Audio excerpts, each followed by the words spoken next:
Nkuko maze iminsi bibagezaho rero mu gihugu cy'u Burundi ibintu bimaze gukomera, ibintu biri guhindura isura, aho abasirikare bakomeje guhunga igihugu, abagera kuri 500 bakaba baramaze guhunga, by'umwihariko abagiye bava muri Repubulika ya Demokarasi ya Kongo. Ngira ngo murabizi ko abasirikare b'igihugu bakomeje kugenda bitotomba bavuga ko batazi impamvu barwanya muri Repubulika ya Demokarasi ya Kongo kandi batanayemera, bakavuga ibibazo bitandukanye bakomeje kugenda bahurira nabyo ku rugamba, by'umwihariko kuba bakomeza kugenda bihakanwa n'abayobozi b'igihugu ndetse n'ab'igisirikare ubwo babaga barafatiwe ku rugamba. Abenshi bakaba bakomeje kwicirwa muri iki gihugu, intambara babona ko batazigira batsinda, ariko bakomeje gushorwamo n'igihugu cyabo na perezida wabo Evariste Ndayishimiye. Ibintu rero byakomeje gukomera nk'uko nabibagejejeho. Ni ukuvuga ko abasirikare benshi bakomeje guhungira mu bihugu bitandukanye, ibihugu bituranyi n'ibihugu bya kure harimo Dubai, no kuvuga mu mujyi wa Dubai, aho bakomeje kugenda bahungira muri bihugu by'Abarabu, ariko Dubai cyane, ndetse n'abandi bakomeje kugenda bahungira mu bihugu bitandukanye birimo ni Burayi, ababashije kubona visa kuba bakwerekezayo, ariko ibintu byakomeje kugenda biba bibi cyane bijyanye n'uburyo babonaga izi pasiporo zisanzwe zitari za gisirikare nk'uko bimeze. Turaza kwigaruka muri iyi nkuru uko yakabaye. Ni ukuvuga ko abasirikare b'abarundi cyangwa abasirikare bafite passport de service bahabwa iyo bagiye mu misiyo, ariko bakaba batemerewe guhabwa pasiporo mu gihugu cy'u Burundi. Niko itegeko rivuga, mu gihe batabiherewe uburenganzira n'ubuyobozi bukuru bw'igisirikare cy'igihugu cy'u Burundi. Rero kugira ngo babone izi pasiporo batangaga icyo bita giti, batangaga ruswa ikomeye cyane. Ni ibintu twakomeje kugenda tugarukaho, ariko nyuma yo gutanga izo ruswa babonaga pasiporo ubundi bagahunga. Byaje kumenywa rero nabi bukuru bavuga ko bagomba kurwana n'iki kibazo, akaba nabyo byatumye Prime Niyongabo, General Prime Niyongabo Nyiramuramuzi, ni umugaba mukuru w'ingabo z'igihugu cy'u Burundi za FDNB, akaba yavuze ko abafite izi pasiporo bagomba kuzisubiza aho bazikuye, bakaba bahawe nyirantarengwa yo kuba bazitanze. Bimeze bite rero? Reka ngaruke kuri inkuru yose uko yakabaye. Umugaba mukuru w'ingabo z'u Burundi General Prime Niyongabo yahaye abasirikare b'iki gihugu batunze za pasiporo zisanzwe itariki ya 10 Gashyantare nk'itariki ntarengwa yo kuba bamaze kuzishyikiriza igisirikare. Bikubiye mu nyandiko uyu general aherutse koherereza abayobozi bose mu ngabo mbere yo kumenyesha abasirikare ubutumwa bwari burukubiyemo. General Prime Niyongabo yamenyesheje abasirikare ko nta wemerewe gutunga pasiporo isanzwe, pasiporo ordinaire. Yavuze kandi ko izo pasiporo abasirikare bemerewe gutunga ari iz'akazi, arizo pasiporo de service bahabwa iyo boherejwe mu butumwa hanze y'igihugu, bataha bakazisubiza.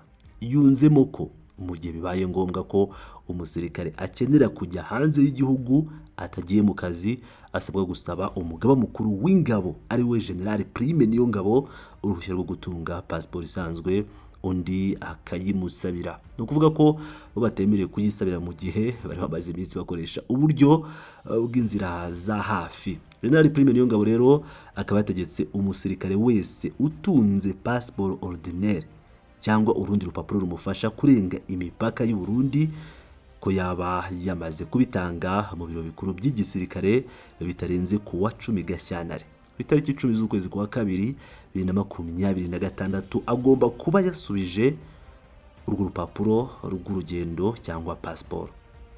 Yavuze ko utazabikora azahanwa. Uburundi bwafashe icyemezo mu gihe amakuru avuga ko abasirikare babwo bakomeje gutoroka ku bwinshi bakajya gushaka akazi mu mahanga. Mu byumweru bishize byavugaga ko abasirikare bari bamaze gutoroka barenga 500 biganjemo abari baroherejwe kujya kurwana muri Repubulika Iharanira Demokarasi ya Kongo. Ngira ngo rero murabyumvira neza, ni ubuzima bugoye abasirikare b'abarundi bakomeje kugenda bahura nabwo, by'umwihariko muri Repubulika ya Demokarasi ya Kongo. Ariko ikindi kibazo gikomeye cyane ni agashahara gake, agashahara k'inicarikize bakomeje kugenda babona nk'umushahara nyine.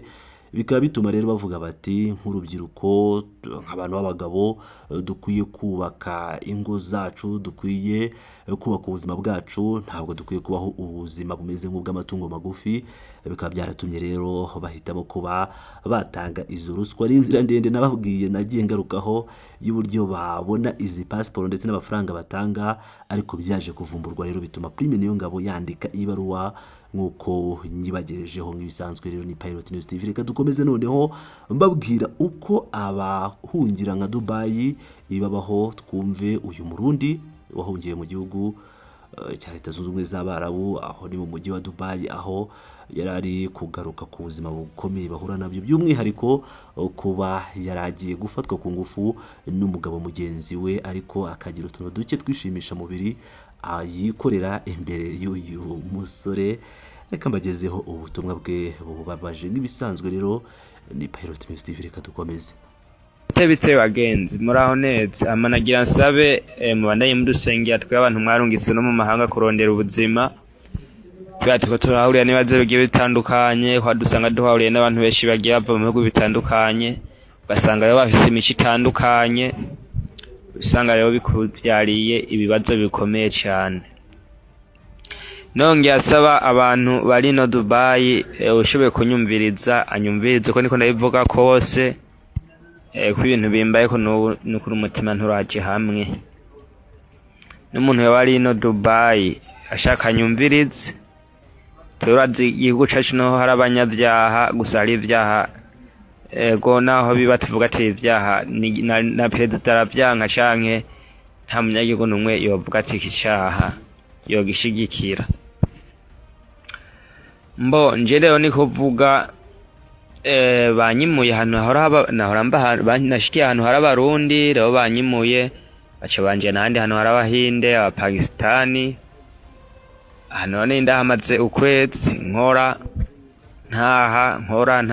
Hari umugabo rero w'Umupakistani nabona ntora nk'umunsi umwe akanjana muri cafetaria akangurira akantu nkarya, nkundi munsi nkabona nk'amadirihamu 10, nkavuga ati none umugabo n'urukundo afise cyane bimeze gute. Kumbe umugabo rero hakina afise agamije njewe nkarinze. Ego no munsi niho navuye ku kazi nyene ndagenda muri dushe ndoga, nagenda kwambara impuzu kugira ngo umuntu agenda muri toilette agiye nko gusohoka. Asha ninjiye nawe yaciye yinjira, nyamba yankurikiye gute, nyamba bimeze gute, nabonye yinjira acarugara. Umva turi twese turi babiri, ndavuga ati n'umugabo ashaka kwibiki. Ego umugabo atangura kunsomagura mu izosi. Ndabanye nk'ikintu c'igiti n'ubwenge ndabura n'ivyo ari byo. Mbega nyabonye ngoma ngiya ndamuha basi kwa kuntu nyumvuga ati umuntu bimeze gute. Mbona ko yingodo aca amadiri hamusenkane. Vuga ati rero ibi bintu ndabona ibintu bibaho bigeze. Shaka kumvyara ikibazo gikomeye. Tabanyeka yabatinganya aho ni ku mutima, atinyeka yabatinganya bama bavuga. Ewana umugabo cyambona ko umusentire ntaje mbwira ngo ukureyo, je nubwo bihabwiwe nta nubwo nari natoye. Awana ikintu cyaciye gikora nanye naciye nkuniza isura nyene kwa ko nace ndashavura. Ndavuga ati wereho ngaha aje turwana, je ibintu ntavyo nkora kuya sindi umugore sindi n'umukobwa. Naho yo baramukobwa ivyo bintu sinzi aje giturumbuka nko bamwemerera. Abana bimaze rero kugenda uko byakabaye keranye tukuma duharira anyinginga nyine ndambwira ati toka satani kwa jina la Yesu. Acanyugururira acarankurikira ambwira ngo sinzobivuge ibintu nyene nk'ivyo. Ngoma nimva ati ngoma nje kumurega kuri office, usundi mutima shavuga ateka ninumire tinaho vyabaye. Sinaho vyabaye nyene vyabaye, ariko ndabonye nyene abantu bine kungene bameze, ndabonye bya bintu byose yahorampa isho yaragamije. N'ubu kweri vyambabaje cane, ariko ntivyanciye intege. Uri umuhungu nyene ushobora guhura n'ibintu vyinshi twarabibwiwe. Ko nagwa mpanuye n'abandi bagenzanje baje kurondera ubuzima ko ndiko ndaburondera. nyamba umubosi akwimuye akujana ahantu hari abarundi canke abantu bava muri Afurika, kubera kenshi izo ngeso twibaza ko tuzaba tuzifise, ku buryo niyakujana nk'ahantu kubuze umuzi, none ahantu ngiye kuba hariho abarundi hari abanyafurika, kugira ivyo bibazo naho uzohura navyo uzovuga ati ndafise umuntu noshobora gushikiriza ikibazo cambayeko, nyamba nkumva icongereza neza canke akabimfashamwo, kubera nk'aho hantu ntari abarundi bari nta n'abanyafurika, nanje ndi umurundi w'umunyafurika ndi umwe, abandi bava mu bihugu vya Nepal, Pakistani, Ubuhinde, naho n'icongereza si cinshi, ni ibibazo bikomeye cane, numva bari ibibazo. Ikintu cyaciye gihaba, navuze ati ikintu ngomba ce nkora ubu nyene, naciye telefone umubosi, nce ndamwandikira nifashishije nyene karya akantu gahindura indimi, yandikira ati ja hano shaka uhankure, mugo sinamubwiye ivyabaye, namubwiye ati ja hano shaka uhankure njana ahandi, kubera bisabye barundi nabone baragukundira, baci bakwimura, ndindiriye inyuma y'imisi ibiri bazoce banyimura. Ico nagira nsaba abarundi rero bagenzanye canke abantu baje kurondera ubuzima ino, nuko twoguma n'umuco n'akaranga vy'ibihugu vyacu, ntituzogarukira abavyeyi baturungise twabereye nabi, oya, nyamba twaje mu mahoro dusubire inyuma mu mahoro, izo ngwara ntituzirinde. Ego murakoze cane abantu bose mwanyumvirije, nabumvije yuko bokwitwara mu gihe babashitsi ino, canke ivyo bokora mu gihe bahuye n'izo ngorane, ko je ndazitwa nk'ingorane canke ibigeragezo. Nuko murakoze, ndabashimira abantu bose mwanyumvirije, Imana ibahezagire.